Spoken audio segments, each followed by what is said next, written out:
Namaskar. Hello viewers, welcome. It's my pleasure and honor to have on board with us today Dr. Muktanjali Arya. The reason why I chose her for today is that I'm impressed by her multifaceted personality, her immense credentials, and her fitness. Dr. Muktanjali Arya is a senior consultant in microbiology and head of the lab services and infection control at Max Lab, Deep Hospital, Ludhiana. Prior to this, she has worked as assistant professor in Christian Medical College and Hospital, Ludhiana, and associate professor at Himalayan Institute of Medical Sciences, Jolly Grant. She was head of the lab services and infection control at SPS Apollo Hospitals, Ludhiana. She played a key role in getting the 4 times JCI accreditation and NABH and NABL accreditation to SPS hospitals. Dr. Muktanjali has done her MBBS from Lady Hardinge Medical College, Delhi University, and MD in microbiology from University College of Medical Sciences, UCMS, Delhi University in 1996. She has been examiner to MBBS and MD students in various universities. She has many publications in national and international journals. Dr. Arya has delivered guest lectures at the national level in many conferences, presented papers. She has given radio talks, and she has been invited as expert panelist by State Public Service Commission and participated in many community education programs on infection control. I welcome you, Dr. Muktanjali Arya. Thank you so much, Dr. Deepthi, for such an extensive introduction. Thank you so much. It's my pleasure. Now, the first thing I would like to ask you is, at what stage of your life did you incorporate yoga into your daily life schedule? This is a little interesting in a way that it can come as a surprise for many. I remember quite distinctly, I started in December 2001. I have 2 kids. My elder one was 4 and the younger one was just 1 year old. So this may come as a surprise to many, but at that time I wanted to do it. So I started at that time. I remember it was winters and I started going after hospital from 5 to 6. I would first go for yoga and then come home. That's a real lot of dedication with 2 small kids to go for yoga. I just managed it. I don't know how. How did it all start? Where did you learn it from? Actually, I was working at Himalayan Institute of Medical Sciences, which is based in Jolly Grant, Dehradun. It's a beautiful place, situated in a valley surrounded by mountains. It's pristine beauty there. So this hospital, I had been working there for around 4 to 5 years. And this hospital was started by Swami Ramji, who is a known yoga guru. And in the hospital campus, I would see so many his disciples from various countries. And they had given up their life in those countries and come to India. Some even from India, people were there who were living there. And I was quite overwhelmed and inspired by them. And plus something new, what I saw there was holistic medicine. This was a concept I didn't know at that time.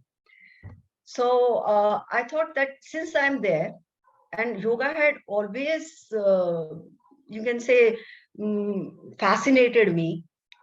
So I thought I should go in for yoga. So one of the disciples, I remember asking her several times, I want to learn yoga. She said, you make a group. When there are 5 to 6 or at least 7, 8 people in the group, will do it. So once I made a group in 2001, though my younger one was very little, it was very difficult for me. But I just happened to be in the right place. So I decided I should take the plunge. Otherwise, I would never do it. So I did it.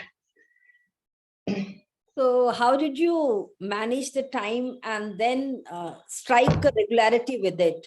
See, initiating a thing is okay, but then maintaining it for so long, it's really commendable. You have told you started in 2001. So it is going to be 21 years. Yeah. 21 years. Yeah. And I know you do it daily. You do not miss a single day. So how do you manage that? First thing I would say is if you want to do something, somehow you do it. Yeah. That force is there. You want to do it. And second is you have to take out time for oneself. I tell this to everyone, even the or my colleagues, my friends, because many a time they would say we don't have time. Now this is no excuse for me. If you really want to do it, you will do it. And you must have heard of rule of 21. They say if you do something regularly, continuously for 21 days, it becomes a habit. So I don't know about the 21 days, but this is, I know I had decided that I'll do it regularly, continuously, and it became a habit. Actually, it's a routine for me. This is how it all started. And uh, what I did was my kids were small. A younger one was 1 year old, I remember. So I would do yoga in the morning. I'd taken out that time. Initially, it was only 30 minutes. Gradually, I'd increase it to 1 hour when I got more time. Both the kids started going to school. So after they had gone for school, I would do my yoga, get ready, and go to the hospital. This was my routine and has been my routine. My kids are grown up now. So now I have lots of time. And so what is your source of your energy and enthusiasm in pursuing this? Okay. Source of energy. Source of energy is yoga. So yoga is for physical, mental, and spiritual well-being, they say. And this is something which I have really felt. Uh, and as I've said, if you want to do it, you will do it. It is a daily routine for me for so many years. And the best part is when I started doing it, after some time, my husband also started doing it with me. So it became a regular thing for both of us. Actually, I would say is more a stickler for routine than me. If once in a while there is some reason and I am missing it, he is the one who insists that I have to do it, maintain the regularity. And actually, I feel really good after doing it. The feeling is good. I think that is the only thing. Okay. So another thing, what I had in mind was how does your family contribute to it? But that you have already told me. Yeah, no, besides my husband, like you see, even my husband contributes immensely to it. I would say even my friends and my sisters, they have contributed immensely in a way because they always, whenever they see me doing it, they want to learn from me. So that encourages me even more. And as I said, my husband, he's very particular about you doing it. So even I do it. Though he learned later on, but he became more of a regular. So even I'm regular. I won't miss it. You can say 15, once in 15 days, or I won't miss it. Instead of doing for an hour, I would do it for 10 minutes or 20, 15 minutes because the time is less. But that is something actually it should not be done. But once in a while it happens, does happen. And my kids, they have always seen me doing yoga from a very little age. For them, yoga is something which is like a normal thing. It's a part Probably of they think life. happens everywhere. Everywhere the parents are supposed to do yoga, something like that. Okay, okay. The children find it that way. Very normal. They find it very normal. Normal because Mhm. they have seen it. They have. Though my kids don't do yoga, but I feel over time, as they settle down in their life, they will definitely do it. Okay, because the seeds were sown quite early in their life. So now, any recommendations on any easy asanas in a busy schedule?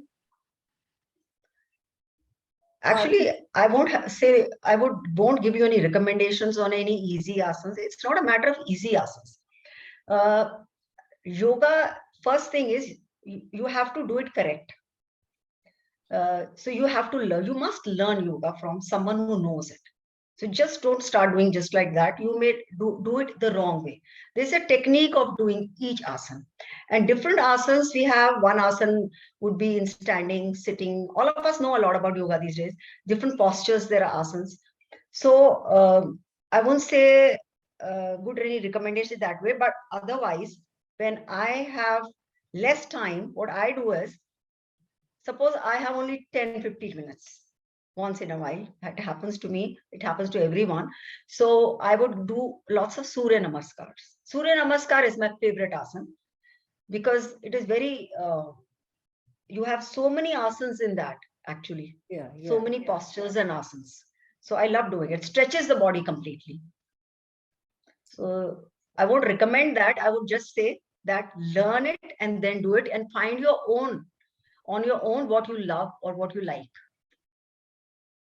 So you have to self-explore. Yeah, self-explore. Right. That's a word.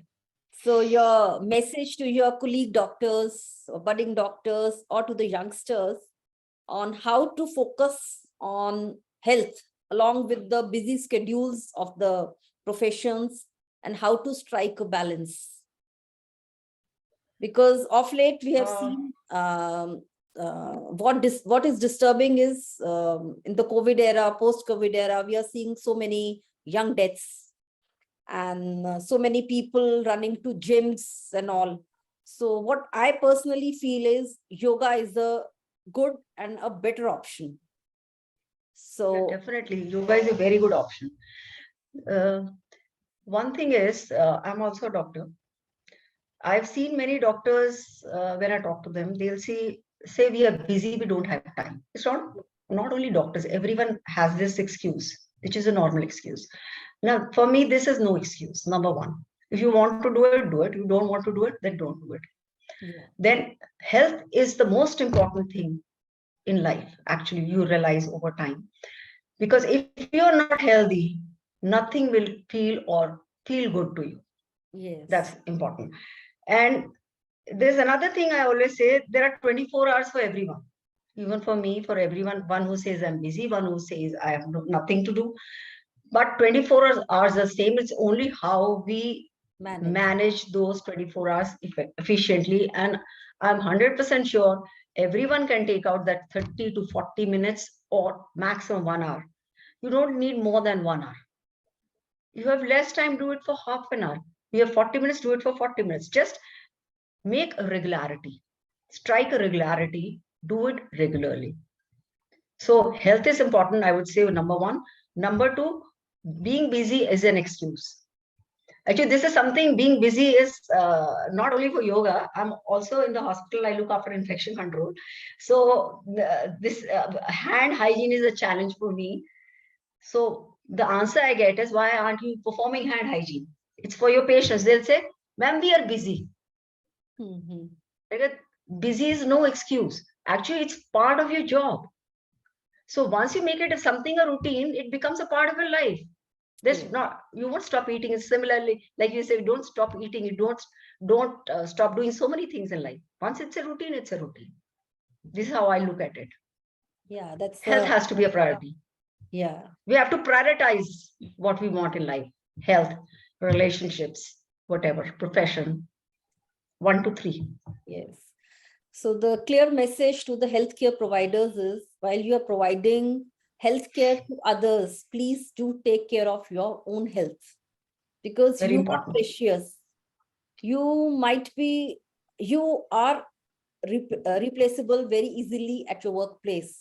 And even if you give your 100%, or I'll say 110%, but you are precious for your family. You are the only one. So please take care of your health, one.